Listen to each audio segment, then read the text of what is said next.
The fifth race, however, has CP Brave with the top weight again. He's had a trial at Happy Valley since his last start.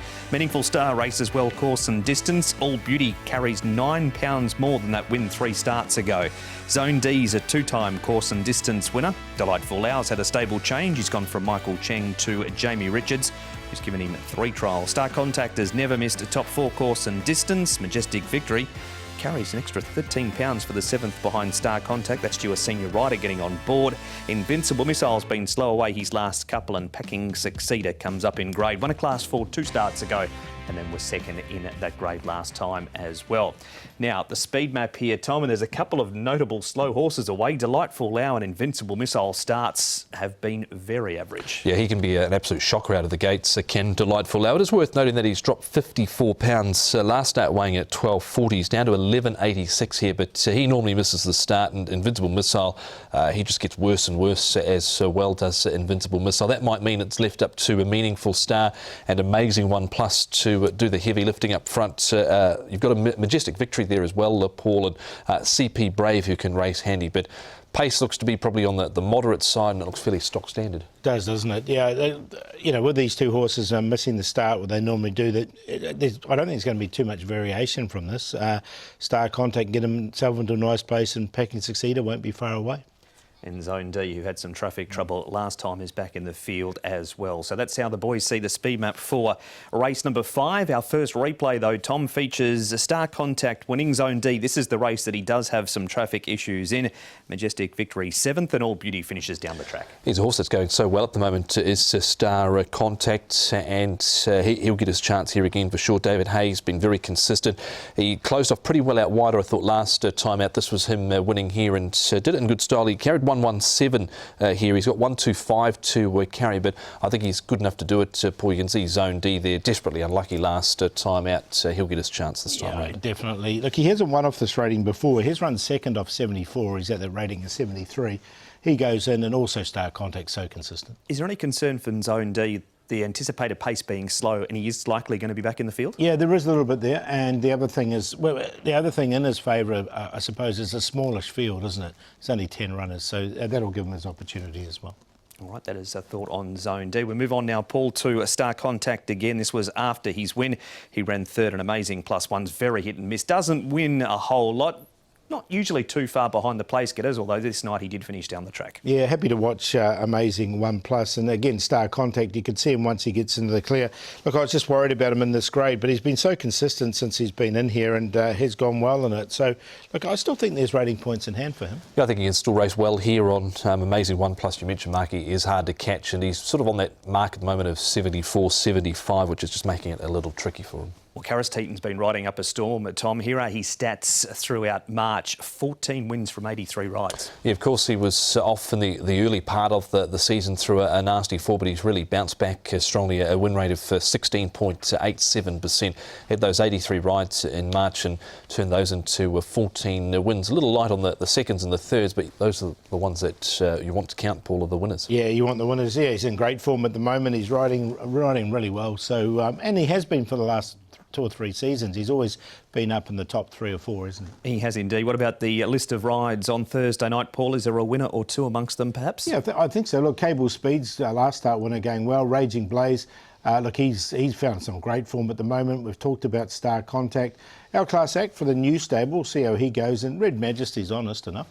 Yeah, he's dropping great, Red Majesty, so he's going to find that a little easier. E-Rainbow, I think, has got a chance. He's on the last start to win a Super Vince in the final race as well, and he's probably got claims there back up in grade. OK, so that is a look at Karis's rides for Thursday night. We move on, Tom, now to Delightful Lau. Now, this was 2 trials ago. He had a very quiet trial after this, but it's just a question of how much start he's going to give them when the gates go back, isn't it? Been off the scene for 104 days. Yeah, he's dropped a lot of weight. He was in the stable of Michael Cheng. He has run the odd decent race. There has actually been the odd sort of race at the back end of last campaign for him, where he actually didn't jump too badly. He's had surgery for an epiglottic entrapment release issue there. So, look, I don't think he's out of this race at all, Paul. I'm going to include him. Just on a minor line, I like the fact he's lost that weight. And he did win his first start here, so that was in a fresh up state in Hong Kong when he got up here. So he has performed fresh in the past. OK, so that is an OK report for Delightful Lau. Now, our next replay, Paul, is Packing Succeeder. He's done a fairly good job down in grade. Gets up nicely with a lightweight in this. I like him with a lightweight. Matthew Poon and Peter Ho teaming up here. Look, he's going nicely at the moment. He's only had the 4 starts. The last 2 runs have both been very good with that win in this second. So, look, I think he's a good chance in this, and especially there's a bit of rain around as well. So with the lightweight, that'll help him. Chased home the informed 6th generation there, and of course he was able to win over River Views up in grade here. He sort of got slightly held up at the 4 to 350 last time out, which just stopped his momentum a little. OK, so that was Packing Succeeder. Next up, Tom, we've got CP Brave. This is his trial at Happy Valley. He runs 5th in the trial, been around at the city circuit twice for just the 1 placing. He looked to stumble a bit on the turn in that trial as well, like he just lost his footing. 46 days since his last run. He's been out of sorts. He covered a bit of ground last time out. I'm happy to leave him out, Paul, because he's only a 1-time winner. I'm just not sure how well he's going at the moment. Yeah, and he has to give a lot of weight away to some of these horses as well. He has to carry the top weight of 135. So I'm a bit like you, Tom. I'm happy to see what he can do. All right, we turn the page from CP Brave now, Paul, to some track work for Meaningful Star. He was just so first up.